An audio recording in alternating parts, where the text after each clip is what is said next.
Okay, so welcome back to my studio. I'm Jess, I'm a collage artist, and I'm so happy that you're here because last week you probably saw that I was not doing well.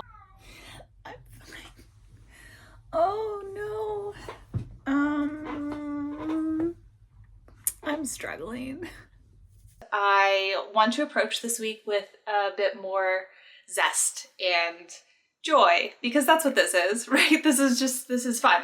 This is supposed to be fun. So I'm gonna do a few things to try to give myself a bit of a boost. I am gonna clean the studio and make it feel a little nicer for myself. I think one of my problems last week was that I kind of left my desk messy, thinking that that would, I don't know, feel more natural. Or maybe I was just being lazy. I don't know. I ended up kind of running across the same pieces over and over again, and maybe that was contributing to the rut that I was feeling. I don't know. I'm not sure, but it can't hurt to clean. So I'm gonna do that, and I might light a candle, get myself a hot beverage. It's snowy outside, and this is the perfect day to hang out and kind of do a reset. So if that sounds like fun to you, then stick around, meet me at the end of the video, and we'll see how we did. All right, let's get started.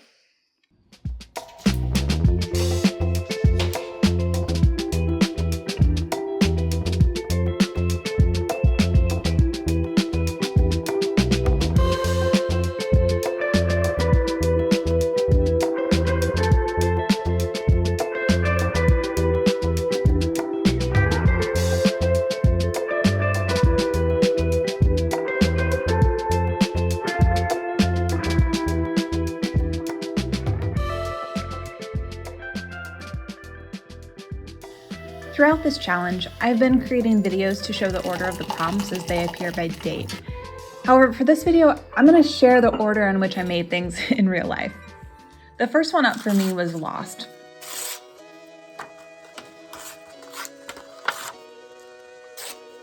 I was feeling pretty lost as this challenge wasn't going well for me, and I was feeling burned out. So I decided to create something that felt good and gave me joy. I wasn't sure if this would end up being for Februllage, but I was lucky that it worked out well with the concept of lost and feeling lost in the wilderness. This collage helped me find myself, although finding oneself is a process that happens repeatedly. It gave me some joy, even though it was a simple collage made by ripping up pieces of paper and placing them loosely around the page, and then covering them with Posca markers. Initially, I started with a landscape orientation, but later turned it sideways because it just felt right.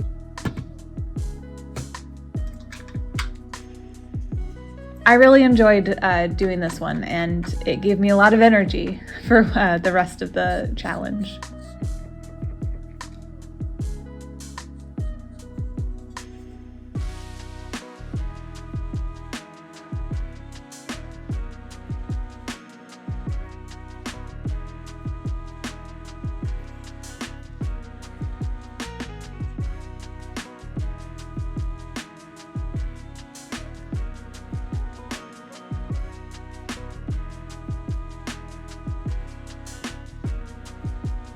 Next was crown. I found a picture of a majestic bear standing upright, which I wanted to use for this prompt. I gave him a shiny, silly hat crown from an old Better Homes and Gardens recipe book. Frankly, I just liked the idea of finding something that wasn't an actual crown and using that as his crown. Of course, he needed a fancy domain, which is why I slipped in the manor home, and I added some cute baby birds as his subjects.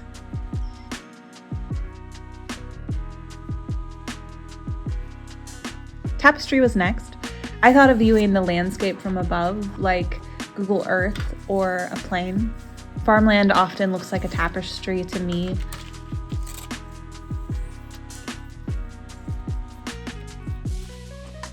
So I painted a rough background with watercolors and glued pieces on it. I, of course, didn't wait long enough for the water to dry up, so while not shown here, I did have to go back a few times and glue down the curling edges.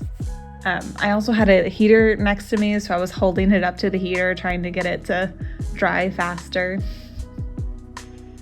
There was something really meditative about doing a collage this way. It wasn't as loose feeling as the collage I did for Lost, but it had a similar cadence, if you will. Vinyl was challenging.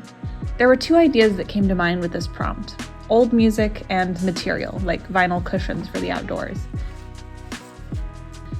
I honestly can't really explain why I decided to cut out this murky landscape into disc-like shapes. I think I kind of thought they looked like vinyl records.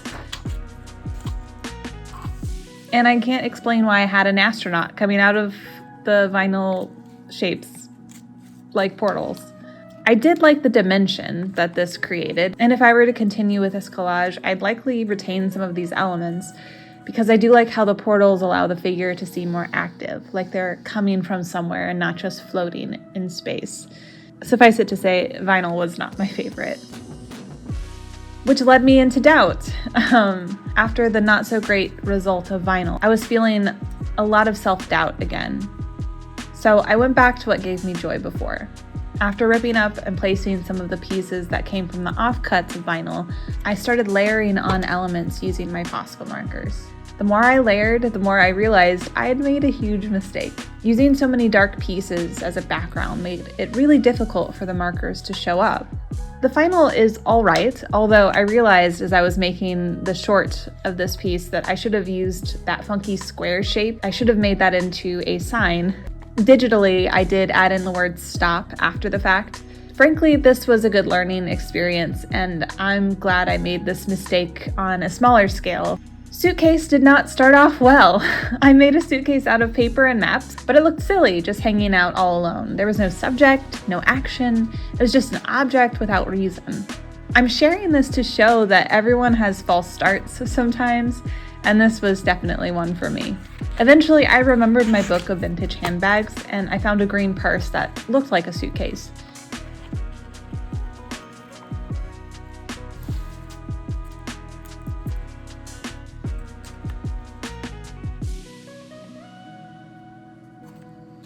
Next, I knew that I wanted an animal to be carrying the suitcase, because I like to include animals.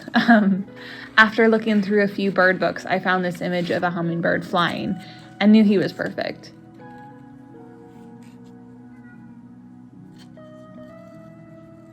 After carefully cutting him out and making cuts around his feet so he could grip the handle, I just needed to find the right landscape. I do think this is one I'd like to work a little more on. This collage is definitely missing something, and I'd love to hear from you if you have any ideas on what I could add. But the challenge was continuing, and I had to set it aside. The final piece I worked on was drawing, which was hard for a challenge about cutting paper, in my opinion. That is until I remembered a documentary about Henri Matisse, who explored drawing with scissors in his later life. I tried to work with that concept here. From what I've seen, he used a lot of primary colors and contrast. I used my scrap pieces of paper, so obviously they had a lot of color variation, and while I'm not thrilled with the result, I really enjoyed the process. Hey, all right, so we made it to the end. First of all, thanks so much for being here. I think that this challenge was hard. Some of my techniques at the beginning really helped reset my mind and help me focus, and I don't know, just kind of injected a little bit of self-care and joy into the challenge, which was really needed. Of course, I'd love to hear from you. Which one was your favorite collage this week? Were there any prompts that spoke to you as you were working? I'd love to hear how it went for everyone else. Some people have shared some really great ideas for how to mitigate the burnout that I was feeling this year, and I think I might try those next year. I'd love to not feel quite so overwhelmed. If you liked this video, I hope you'll like and subscribe. I'd love to see you here in the studio with me again. Okay. All right, bye. Bye. See ya. Bye.